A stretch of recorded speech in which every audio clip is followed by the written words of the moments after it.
Hello, everybody. It is Friday and it is November 6th. All right, we're going to continue on like my little chapeau I have here.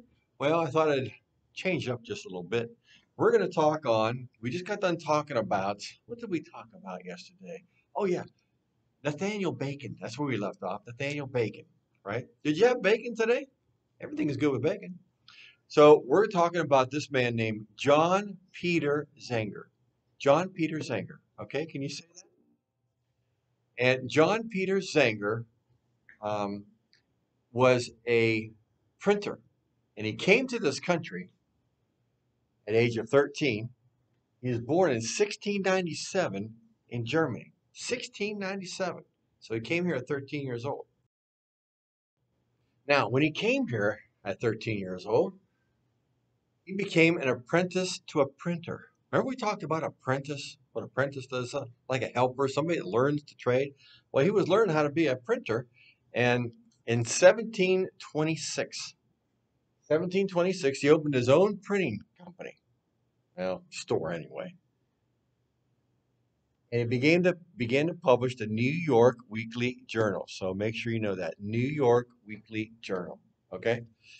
In 1733, that's when he was publishing that. He was also putting in his paper things about the governor at that time, Governor William Cosby.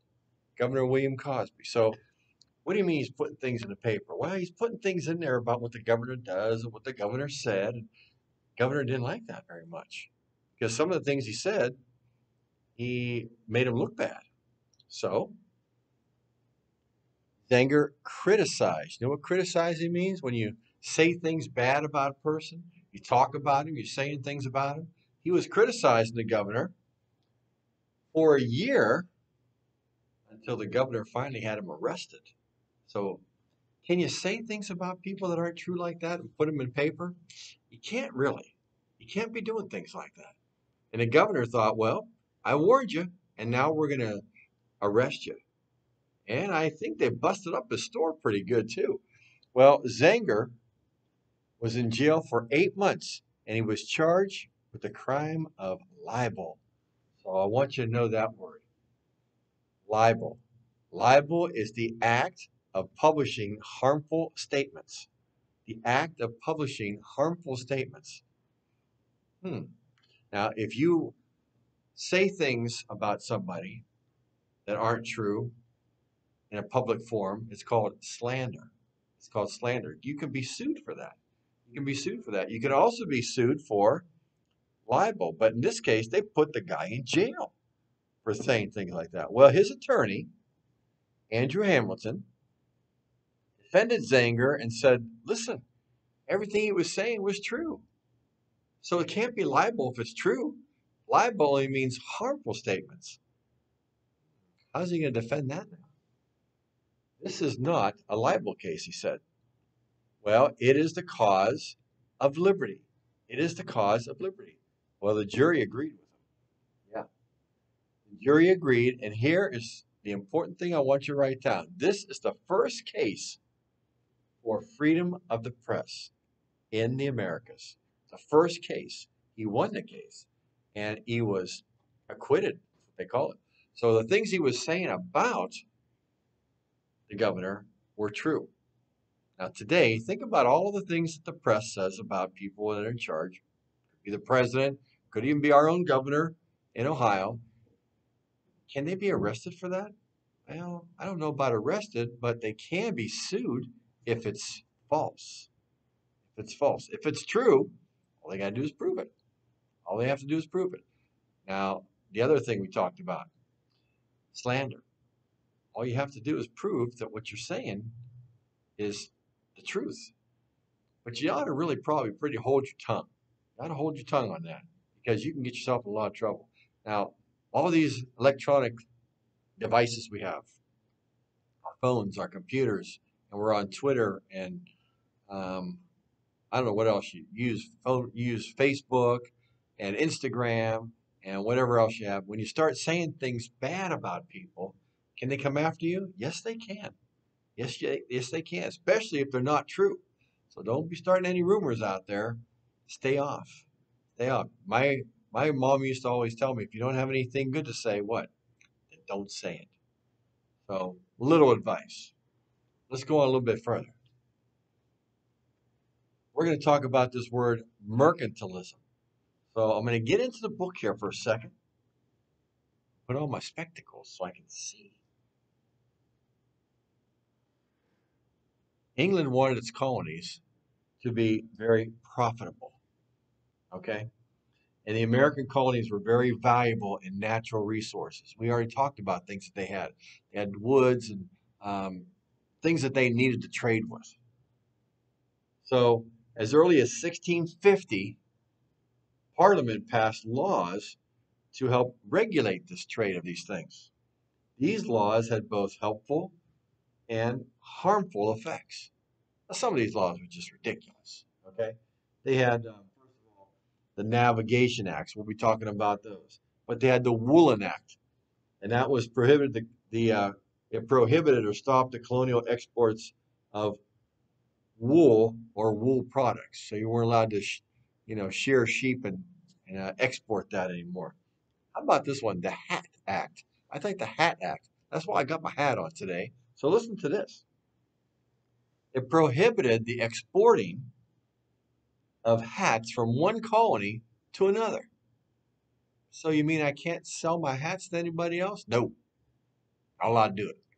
So I could be bootlegging these hats. Cost a lot of money. They had the Molasses Act. They had the Iron Act. But most European countries with colonies followed a policy called mercantilism. And that's what I got written up here in yellow. Mercantilism. It's to gain wealth, a country had to sell more than it bought. They had to sell more than it bought. Well, that just makes sense. If you got a lemonade stand, you're going to sell more lemonade than lemonade that you actually have to buy. So you want to sell more things and not use as much of your own product, right? This happened in World War II, after World War II, to Japan. Japan was put back together by the Allied forces and they were selling more things than they were buying. That was mercantilism. And all of a sudden, their economy really started to grow until the fact that some countries like America and Germany and France and England started saying, well, not Germany, but France and England, you better start buying some of our stuff. Eventually, they did. So it works for quite a while. Now, the English were um, the English colonies were very important because of all this. They provided raw materials for the home country, which is England. They provided all the raw materials. The colonies were a ready-made market, and they wanted those raw materials. So England's going to pass these laws called the Navigation Acts. Let me read these to you. And these Navigation Acts. First of all, in 1660, colonists must use English ships for all their trade. This is part of the Navigation Acts. Navigation Acts. They have to use English ships for all their trade. Well, I already got my own ship. No, can't use that. I have to use an English ship. That's the rules. That's the law. Well, I don't know if I like that law, but that's the way it's got to be. Certain products like tobacco, cotton, and indigo, three big ones, could only be sold in England. Only be sold in England. Or in English possessions like the West Indies or India at that time, or parts of Africa at that time. Colonists could only buy English made goods. You mean I couldn't buy anything from France? Couldn't buy nothing from Spain? No. Had to be through England. Well, what if I really like something from France? Anything bought from any other countries had to first be shipped through England, and then they would tax it, and then they would sell it to you. So it was so expensive you couldn't afford it. You just bought English made stuff. So if I wanted a fancy teapot, but I wanted it from France, it would first of all have to go to England and they would tax it and maybe double the price, and then I would have to buy it. Where I could just go to England and buy it cheaper. So they had a monopoly on that. Last thing is England imposed taxes on any coastal, let me get out of the way, trade among the colonies. So if you traded from North Carolina to Georgia, you had to pay a tax. If you traded from Pennsylvania up to New Hampshire, there had to be a tax. You see the pattern? They were taxing everybody for everything. So a lot of money being lost. And where'd the tax go? Back to England. Went back to England because now you have to look at their side too.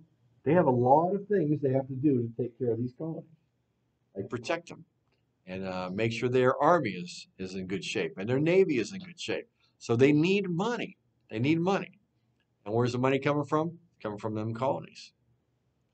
Wow. I don't know if I really care about all that, but if I was the king, I guess I would care quite a bit about that. So here's the types of ships that they were using. They call them galleon ships. They might look like a pirate ship to you, a little bit. All right, let's go to the next. This is the colonial government, and this is how this is going to work. The colonists were proud of the fact that they were English citizens, and they were English citizens. So, like I told you before, the 13 colonies is not the United States. The United States wasn't there yet. So all this had happened before. This was not on the United States. This was all England. Understand? These rights that they had included the right to a fair trial. All right, the right to a fair trial. And here we are right here. By a jury of people that are equal to them. People that are equal to them. Second, a right to be taxed by lawmakers that were elected by the people. We just had a big election, even in Mahoney County here. Different people got into positions. We elected them. Okay? So we have a right to be judged by them. Those are the ones we elected. Now, most colonies had an appointed governor and they had a legislature. And a legislature is a lawmaking body. So let me get this right. A legislature is a lawmaking body. Do we have a legislature today? Yes, we do. And it is the part of our government that makes the laws. Okay? And in this legislature, they had two houses or two parts of this legislature. Okay, today we have the House of Representatives and we have the Senate. Okay, so when the House of Representatives makes a law and they all agree on it, it goes to the Senate. If the Senate agrees on it, it goes to the president to sign, and then it's a law. That's how it works if everybody likes it. Let's take it back to the beginning. If you have the House writes a law, you send it to the Senate says, no, we don't like it. Guess what? Dead. Law's dead. You can rewrite it again if you want to and bring it back up later, but until now, it's dead. All right, well, let's say they like it. So they send it to the Senate likes it. They send it on to the president. The president likes it, he signs it. It's a law. If he doesn't like it, he can veto it and say, send it back. Well, they can send it back. And they have to maybe rewrite it all over again, but they can vote on it. And if each house votes by 2/3 of a majority, then it's law whether the president likes it or not. It's happened before. And it probably going to happen again. The House, I'm sorry, was in their time was the council, which was the upper house, that would be the Senate for us. And the assembly, which was the lower house, that would be the House of Representatives for us. So same kind of thing going on here. Same thing. Wonder where we got our ideas from. Hey, we were all English at one time, like it or not. Voters, the people that voted, were those men, white men over 21 that owned property. So white male property owners that were at least 21, not 18. No, not 18, 21. So if you were 21, you were white, you were a male, you got the vote. Anybody else didn't get a chance. Didn't get a chance to vote. So that's changed a lot. Yeah, that's changed for the good. For the good. Everybody, if you're living here, you got to be able to vote. Got to be able to vote, right? And now they do. So the government is starting to change just a little bit. We can see this through chapter 6, especially this part, that the government is starting to change, and it's going to change what's happening in the colonies here. Really is. And it leans more towards democracy than it does monarchy, which is also a good thing. But can you see what's going to happen here? As the monarchy keeps trying to put its way into the democracy's life, people are going to get upset. And what happens when people get upset?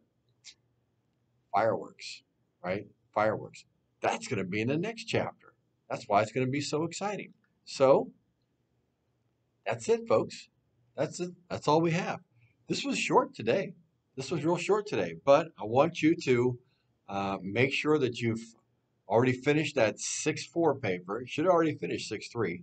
6-4 paper. Now you have 6-3 and 6-4. You know that we're going to be having a quiz on Wednesday on the colonies map test. Map test, okay? It's going to be a map test. But on, I would think maybe Wednesday, we may have a short quiz on section 3 and 4. So maybe a dual quiz that day. Maybe a dual quiz. We'll just take the whole day and just do the whole thing all together. That would be all done because we have to move on. Chapter 7. So I'm putting chapter 7 on, and I want y'all to read it. I want y'all to start reading chapter 7. Okay? So until then, today is Friday. I will probably see you on Monday, but have a great weekend. I hope the weather's going to be good for you, and I'm out.